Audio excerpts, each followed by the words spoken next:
रोक रोक न्यूज पहा आता नव्या रूपात। दिल वही सोच नहीं। संपादक मकरंद साठे। नमस्कार, मी संदीप बलभीम वाघमोडे, राहणार तिरोंडी, तालुका माळशिरस, जिल्हा सोलापूर। 2018 पासून मी धंदा करतोय ऊस तोडीचा, ऊस वाहतुकीचा। 5 वाहन होती माझ्यापाशी। 21 लाख रुपये मराठवाड्यातल्या मुकदमाने घेतलेत आहे। 2 वर्ष आला आणि डायरेक्ट परत ना आणाय गेल्यावर ना आलीच नाही ती, कुठतीच झाली नाही ती। आमकं झालं तमकं झालं।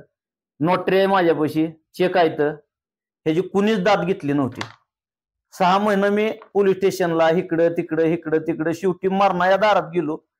मला एक जणांनी सांगितलं दादापाशी जा आणि दादापाशी जाऊन खासदार साहेबांपाशी जाऊन चर्चा करून बघ। मग तिथं गेलो। तिथे गेल्यावर माझा दादा साहेबांशी बोलणं झालं आणि तिथनं परत ना फोन केला। मग पोलीस स्टेशनला गुन्हा नोंदवून घेतला। आज 2 वर्ष झाले, अजून त्याची काय ही नाही, पडताळणी केलेली नाही। मी अप्पासाहेब शंकरराव शेंडगे, राहणार रेडे, तालुका माळशिरस, जिल्हा सोलापूर। आज तुमच्या सर्वांच्या माध्यमातून मला एक खुलासा करावासा वाटतोय की जे महबूब शेख, राष्ट्रवादीचा कोण पदाधिकारी आहे, त्यांनी जे गेल्या 2 दिवसात मुकदमाला पाठीशी घालण्यासंदर्भात काय व्हिडिओ व्हायरल केले, तर मला त्यांना एकच सांगायचं आहे की मी गेले 10-12 वर्षापासून ऊस धंदा करतोय। माझे यंत्रणा 10-12 ट्रॅक्टर आहेत। आम्ही मराठवाड्यातनं खानदेशातनं लेबर आणतो आणि लेबर आणल्यानंतर लेबरला मे महिन्यामध्ये जाऊन पैसे वाटप करतो। पुन्हा वरचेवर त्यांना पैसे द्यायचे। एका टोळीला किमान 5-7 लाख रुपये पर्यंत पैसे वाटप करतोय। आणि त्याच्यानंतर लेबर कारखाना सुरू व्हायच्या अगोदर 15 दिवस लेबर आणायला गेलं तर मुकदमाने पळून जायचं, परत त्यांनी लेबर द्यायची नाही। इथं आम्ही कारखानदारीकडून पैसे ऍडव्हान्स घेतलेला असतंय आणि ते ऍडव्हान्स परत कारखानदारीला भरायचं म्हणलं तर आमच्याकडे पैसे नसतात। तर परिस्थिती कशी होते, ह्या मुकदमाला पाठीशी घालणारी मराठवाड्यातली काय पुढारी मंडळी आहे, ह्यांच्यामुळे हे मुकदम जरा फोपवले गेलेत जास्त। त्यामुळे आमच्यावर इतकी वेळ वाईट आली आहे की आज म्हणजे न सांगण्या एवढी वेळ वाईट आली आहे। आम्ही 2022 साली मी स्वतः माझे मराठवाड्यातल्या मुकदमानी, माझ्याकडे नोटऱ्या पण आहेत त्याच्या, ह्या सगळ्या एवढ्या नोटऱ्या आहेत माझ्याकडं की बाबा हे सगळ्यांच्या प्रत्येक मुकदमाच्या नोटऱ्या करून घेतल्यात। आणि ह्या मुकदमाने मला जवळजवळ 30-40 लाख रुपयाला फसवले। पैसे वसूल करायला गेले असता त्यांनी त्यांच्या बाया पोरं करायची, वेगळेच आरोप करायचे, नाहीतर तिथल्या दुसऱ्या कुठल्या तरी गावगुंडाला पुढे करायचं, त्यांनी आम्हाला तिथनं हुसकावून लावायचं। आणि ह्या लोकांना पाठीशी महबूब शेख सारखी लोक घालतात, त्याच्यामुळे मुकदम जास्त अंग फुगून राहिले ते।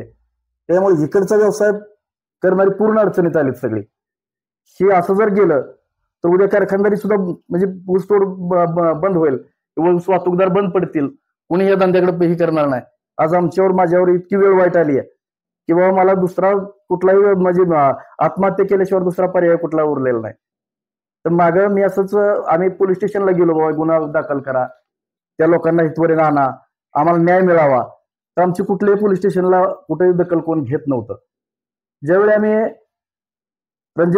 खासदार रणजितदादा यांच्याकडे गेलो आणि त्यांना आमचं सविस्तर सांगितलं, हे नोटऱ्या हे सगळं दाखवलं की दादा आमची अशी फसवणूक झाली, मराठवाड्यातल्या लोकांनी फसवणूक केली, खानदेशातल्या लोकांनी मुकदमाने फसवणूक केली आणि हे प्रत्यक्षात बघा, त्यांना फोन लावून विचारा, आमचं हे दुखणं आम्हाला कोणच न्याय देणार, तुम्ही तरी आमच्या पाठीशी राहावा, असं आम्ही त्यांना विनंती केली।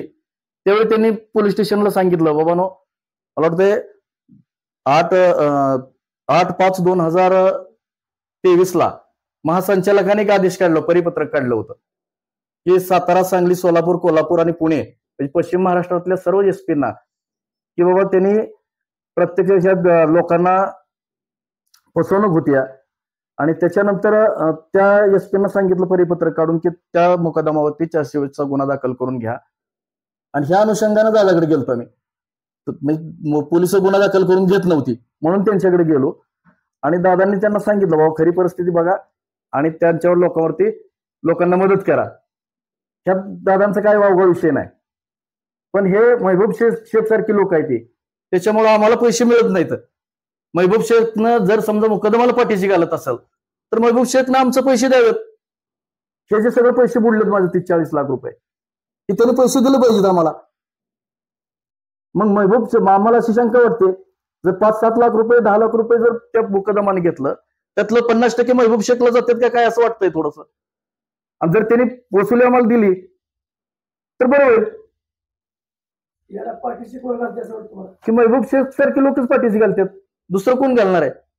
त्यांनी जर आता असं कोणावर बी खोटं नाटा आरोप करून किंवा काहीतरी सांगून मुकदमाला असं केलं, मुकदमाला तसं केलं, असं नाही ना.